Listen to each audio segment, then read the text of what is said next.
Welcome to The Explainer. Today, we are diving into an idea so powerful, it can fundamentally change how you see yourself, your abilities, and your entire life. We're talking about the groundbreaking work of Carol Dweck and her book, Mindset. So let's start with something that might surprise you. A lot of the people we think of as icons, as total naturals in their field, were actually seen as pretty ordinary when they were young. In fact, many were told they just didn't have what it takes. And that really brings up a huge question, one that researcher Carol Dweck has spent her whole career trying to answer. If it's not just some innate God-given talent that separates people, then what is it? Well, she found the answer, and it all comes down to something she calls a mindset. All right, so here's how we're going to break this down. First, we'll get clear on what a mindset actually is. Then we'll look at the two big ones, fixed versus growth. We'll see how each one deals with failure and effort. And then the most important part, we'll talk about how you can actually change your own mindset. Okay, so first things first. When we use this word mindset, what are we really talking about? Basically, a mindset is the core belief you have about your own abilities. It's your personal theory about things like your intelligence or your talents. And this isn't just some passing thought. It's a belief that literally shapes the world you live in and how you navigate it. And what Dweck's research uncovered is that most of us tend to fall into one of two very different mindsets. And these mindsets create two completely different psychological worlds. So in the first world, you have the fixed mindset. This is the belief that your talents and intelligence are just fixed. They're carved in stone. You've got a certain amount and that's it. And living in this world creates this constant underlying pressure to prove that you're smart, that you're talented, that you have enough of the right stuff. But then there's the other world, the world of the growth mindset. Here, the belief is that your basic abilities can be developed, through dedication, through hard work. It's not that anyone can be a genius at anything, but it means that your true potential is basically unknown. It's something that can unfold through effort and experience. And this is where you can really see the two worlds diverge. For the fixed mindset, the main goal is always to look smart. So you end up avoiding challenges because, hey, what if you fail?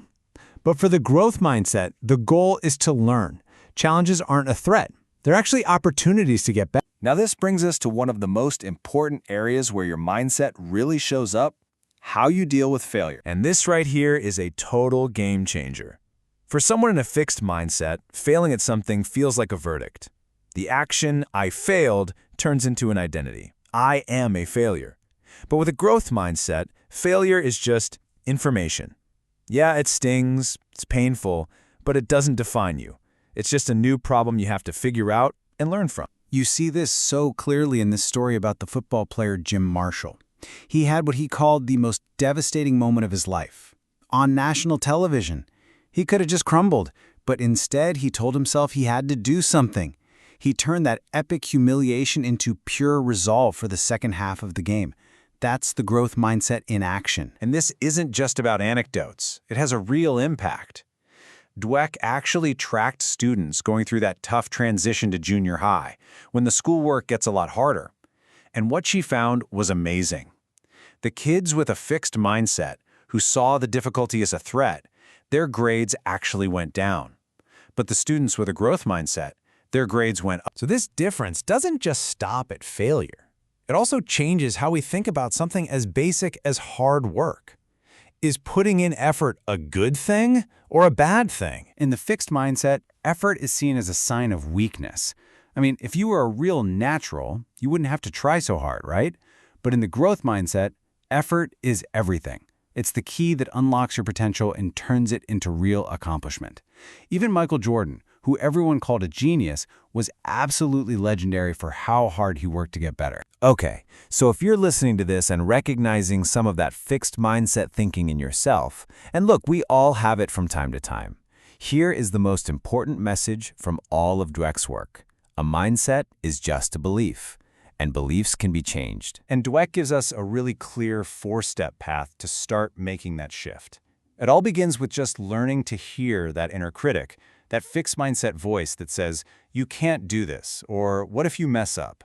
Once you can hear it, you realize you have a choice. You can choose to talk back to it and take the action that leads to growth instead. And making this shift can be absolutely profound.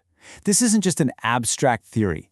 It really changes people's lives. You can see it right here in this email from one of Dweck's own students who completely transformed her attitude toward her studies and her grades. Here's a super simple but incredibly powerful tool to help you make this change. Just add one little word to your fixed mindset thoughts, the word yet. So, I'm not good at this becomes I'm not good at this yet. I can't do this becomes I can't do this yet. That one word reframes everything from a dead end into a journey. So, let's just pull it all together. The big idea here is that your mindset is a belief. It's not a permanent part of you. And that belief changes everything.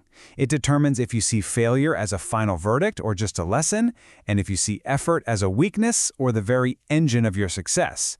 And the most critical part is, you can choose to change it. So in the end, it really boils down to this choice. A choice between two different worlds that you can live in. And that choice really shapes the story you'll tell yourself when you look back on your life. So which is it going to be? Are you going to look back on a life spent constantly trying to prove what you are, or a life spent exploring everything you could possibly become? The choice between a world of judgment and a world of growth, that choice is yours.